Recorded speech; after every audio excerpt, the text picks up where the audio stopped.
¿no? Es posible que muchos de los amigos que nos siguen en el programa no conozcan la historia de la Iglesia, ¿no? Pero hemos tenido papas, por ejemplo, como la talla de Pío XII. Pío XII fue un hombre que vio ya a lo lejos esa renovación de la Iglesia y que empezó a dar ciertos pasos. Luego, por supuesto, Juan XXIII, ya hemos hablado, etcétera, etcétera. Y el Papa Francisco está como recapitulando todo, ¿no? Recapitulando todo, con su estilo personal, y esto es importante. Él tiene su propio estilo. Él tiene un estilo propio que le viene, por un lado, de su historia familiar, que él ya la ha contado, digamos así, cómo él se ha sido formado en la infancia, con la influencia de la abuelita, etcétera, etcétera, etcétera.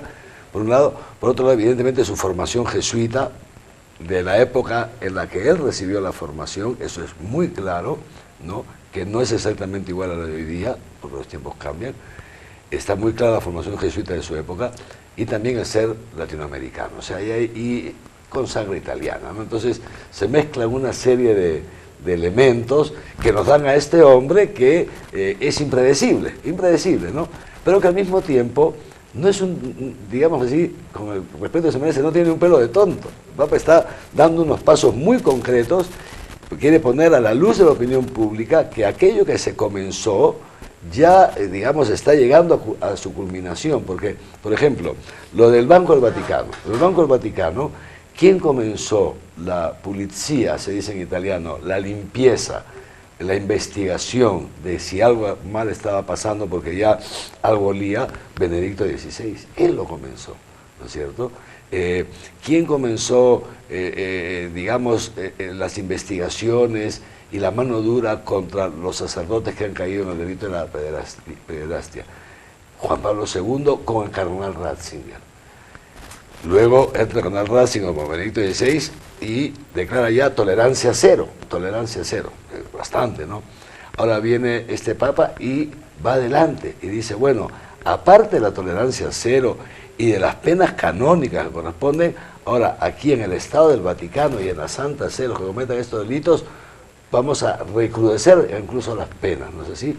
Entonces se ve pues que va dando estos pasos para llevar a término esa obra comenzada por sus predecesores, que es yo creo que va a ser muy buena para la Iglesia, ¿no? Muy buena para la Iglesia, nos va a ayudar a recuperar a renovar ese fragor evangélico. La Iglesia tiene que transparentar la santidad de Dios, ¿no? Y es verdad que como está compuesta por seres humanos, pues algunas veces los seres humanos nos enfermamos, ¿no? No solamente nos da la gripe, también nos enfermamos espiritualmente, ¿no? Y esto tenemos que recuperarlo. Monseñor, para cerrar esta idea, ¿qué diferencia encuentra usted entre un reformador y un renovador? Sí, muy bien, me parece muy bien, sí. Yo diría, lo que pasa es que el término reforma se ha usado mucho vinculado, por ejemplo, a Lutero, o sea, la reforma luterana, ¿no? Entonces, muchas veces el término de reforma implica como una ruptura. Y lo propio de la Iglesia no es la ruptura. Lo propio de la Iglesia, lo explicó muy bien el Papa Benedicto XVI, es la continuidad en la discontinuidad, ¿ok? Esto es. Y entonces, eso es el proceso de renovación. Es la Iglesia que se va renovando por dentro. En este caso, siempre impuso el Espíritu Santo, en este caso, bajo un protagonismo que ha cobrado muy rápidamente el Papa Francisco, ¿no es así? Y que queremos todos emularlo, ¿no es cierto? Entonces, yo veo este proceso, un proceso de renovación. Para mí el proceso de reforma es algo más externo. Reformamos estructuras, reformamos procesos, protocolos. La renovación creo que es algo más interno, más profundo, ¿no? Por eso es que distingo un poco en los términos. Correcto, monseñor. Su opinión respecto del Papa Francisco frente a la juventud, ¿cree usted que ha sido positiva o negativa? Bueno, sin duda ha sido una respuesta muy positiva de parte de los jóvenes. Lo estamos viendo estos días que está en el Brasil, ¿no? Como millones de jóvenes están corriendo detrás de él, ¿no es así? Entonces hay sin duda una gran acogida. También fíjese los párrocos de Italia, ¿no? Por la cercanía del Papa. Entonces muchísimos los jóvenes que están yendo a la Plaza San Pedro los domingos a rezar con él el Ángelus, etcétera. ya ha hecho algunas escapadas por ahí, también con ciertos contactos, y el testimonio de los párrocos de Italia es que muchísima gente está volviendo a confesarse, a los confesiones después de años, al ver a este Papa. Es una cosa impresionante. Y de esa muchedumbre, un alto porcentaje son jóvenes, ¿no? Entonces yo creo que con su sencillez, es un Papa sin protocolos, etcétera, etcétera. Esto también pues a los jóvenes les gusta, ¿no? Un Papa, digamos, que se muestra así tan cercano, tan espontáneo. Los jóvenes suelen ser muy espontáneos, entonces con esto conecta. ¿Cómo conectaba Juan Pablo II? ¿No? O sea, Juan Pablo II conectaba de una manera impresionante. Yo he estado en muchas jornadas mundiales de la juventud con el Papa Juan Pablo II, y es que los jóvenes se ponían, es una cosa impresionante. Bueno, yo cuando era joven también, yo he corrido kilómetros al costado del Papamóvil la primera vez que estuve. Cuando era más joven. En la JMJ en Denver, el año 1992, es que corría al lado del Papa, porque realmente irradiaba eso, que los jóvenes nos sentíamos muy atraídos, y que sí, la verdad que ya no soy tan joven, pero todavía me atrae, gracias a Dios. En esto me mantengo bastante joven, esa deseo de santidad, ¿no? Sí, sí.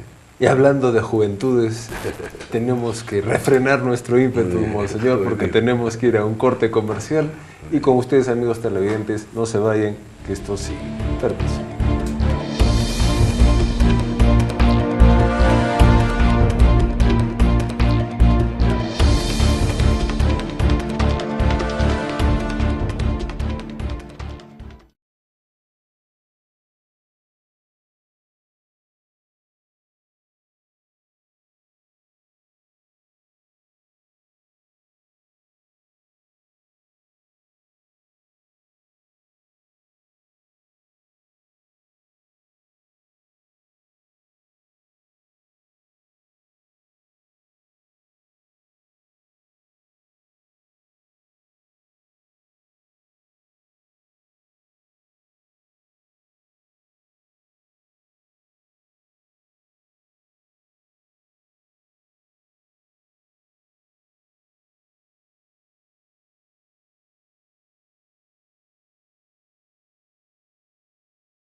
Amigos televidentes, de regreso y en compañía con Monseñor Javier del Río Alba, arzobispo de Arequipa, con quien veníamos conversando algunas pinceladas sobre la trayectoria de Francisco, nuestro actual Papa. Monseñor, hace un momento usted nos manifestaba que usted también, en tiempos más mozos, corría al costado del Papa. Yo veo que el Papa Francisco está haciendo olas, si cabe el término, en las juventudes.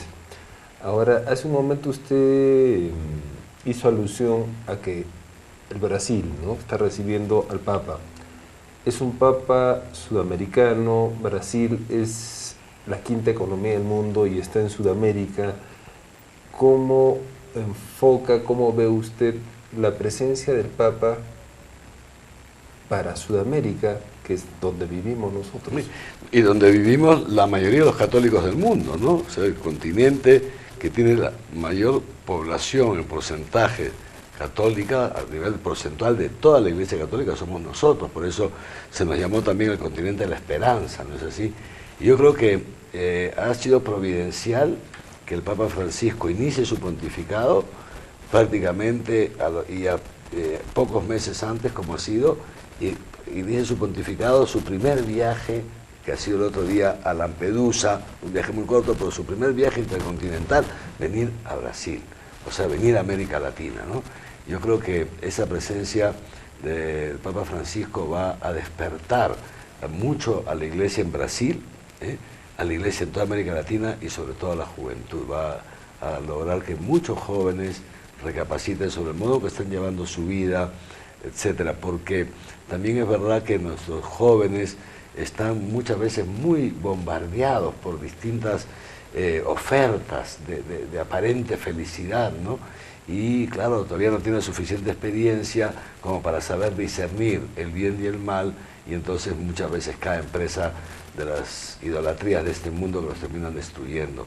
En cambio, ver a un hombre de 76 años que tiene ya el Papa Francisco, no es un jovencito, pero verlo contento, verlo entregado, verlo cercano, esto también, los jóvenes no son tontos, los jóvenes se darán cuenta cómo es posible que un hombre a su edad tenga esta vitalidad, tenga esta alegría, tenga esta sencillez. Los jóvenes en esto sí verán algo auténtico que yo creo que les va a atraer muchísimo, ¿no? No, inclusive, y como lo hemos conversado con usted alguna vez, monseñor, hay más de un tipo de comunicación aparte de la verbal, y una de ellas es la corporal. Y el hecho de cuando anuncian habemos Papa y él sale al balcón y no, es un saludo tan diferente a todos los otros papas que, por ejemplo, yo que estoy cerca de jóvenes, pues eso los cautivó porque se sienten un poquito más identificados. Así es. Pero conjugando una cosa con otra, en su opinión, y también no sé qué efectos podría tener en la Iglesia, ¿cree usted que Papa Francisco I rompe protocolos? ¿Eso es bueno o malo para la Iglesia? Bueno, no lo sé. Los rompe desde el primer día, porque fíjese usted que lo ordinario, lo que marca el protocolo, al momento de salir al balcón de San Pedro para tener el primer contacto una vez elegido Papa, ya marca, digamos, una vestimenta, y él simplemente dijo que no se la ponía, y no se la puso, ¿no? Luego también ese momento inicial de su pontificado, ahí mismo, en ese mismo acto, en el que antes de bendecir él, da la bendición, pide él a toda la muchedumbre reunida hacer un momento de silencio y que la muchedumbre le pida a Dios que lo bendiga a él, ¿no? Entonces, desde el primer momento, luego cuando sale y va a volver a la Casa Santa Marta, donde estaban alojados todos los cardenales, ya sabemos, él sale del Palacio Vaticano y lo esperaba el coche papal, y él dijo no, y se subió al ómnibus que trasladaba a todos los cardenales, ¿no? Luego, ¿qué ha hecho? Ha ido al día siguiente, él personalmente a pagar el alojamiento, donde él había estado alojado antes del cónclave. Ha ido y lo ha pagado él mismo, ¿no? Y agradecer a las personas que lo habían atendido. Ha llamado al señor que le llevaba el periódico a casa en Buenos Aires. Ha llamado al dentista a cancelar la cita. Entonces, sin duda, tenemos un Papa que tiene su propio protocolo, diría yo, ¿no? Y que este protocolo que él está haciendo tiene una finalidad muy específica, ¿no? Hacernos presente que el Papa es un ser humano como nosotros, que ha sido puesto por Dios y por la Iglesia en un lugar, pero es que es un lugar de servicio y que Él quiere que nosotros lo sintamos así de cercano para que también recemos mucho por Él, para que Dios le asista en este servicio, ¿no? Ahora, desde el punto de vista de la juventud, y ahí es que Belén no nos acompaña hoy día, me encargó que le hiciera llegar un saludo, que esté en compañía con sus compañeras, con Isabel, con todos en un congreso mundial que hay en Lima y que no se ha difundido, es un congreso mundial de psicólogos, es algo así como que el mundial de fútbol fuera en el Perú, y veo que no hay mucha difusión, máxime aún cuando llegan psiquiatras, psicólogos de 134 países, pero la gente está empañada, distraída, y eso conversábamos con Belén, con no sé cómo calificarlo, lo bochornoso que se ha comportado el Congreso del Perú. Sé que no es el tema, pero ahora que lo tengo en la mente, y usted que es una autoridad también, no sé si es mucho atrevimiento en mi parte pedirle qué opinión tiene de estos acontecimientos de nuestro Congreso. Sí, bueno, yo creo que comparto la opinión en general de la población peruana, que se ha visto reflejada en esta última encuesta de, si no me equivoco, Ipsos Apoyo, salida hace un par de días en los diarios. que el porcentaje de aprobación del Congreso ya está en el 10%, es decir, impresionante, ¿no? Sí, ya prácticamente nadie aprueba la labor del Congreso, ¿no? Ese 10% significa, es la votación en base a esos pocos congresistas buenos, que gracias a Dios todavía alguno queda realmente, que tenemos que agradecerles por el trabajo que realiza. Pero yo creo que esto, de lo que hemos sido testigos todos nosotros, nos tiene que llamar a meditar cómo estamos votando, ¿no? Cómo se está llevando la política en el país, qué cosa está pasando, ¿no? Porque, como se sabe, ya desde que se empezaron a ser conocidos los nombres de los candidatos en los últimos días, ya mucha gente se pronunció en contra. ¿Por qué? Porque salvo honrosas excepciones, la gran mayoría no calificaban para el puesto al que se les quería poner, ¿no? Y ya ahí se tendría que haber meditado o tal vez esperado un poco o reflexionado. Pero no solamente eso, siguen adelante, pese a que se conoce ese audio, ¿no? En el cual queda claramente a la luz que lo que se han repartido han sido lugares para que los partidos políticos puedan tener ciertas seguridades en organismos tan importantes como el Tribunal Constitucional, la Defensoría del Pueblo, que de alguna manera, y el BCR, ¿no? Y estos dos primeros que digo, que son tan importantes para la subsistencia de la democracia, ¿no? Y entonces, yo creo que ha sido realmente lamentable, bochornoso, como se ha dicho, pero sobre todo triste, una actuación muy triste. Y para mí, lo más lamentable de todo es que, aun cuando el escándalo ya había sido hecho público, ¿no?, los congresistas continúan, persisten en esa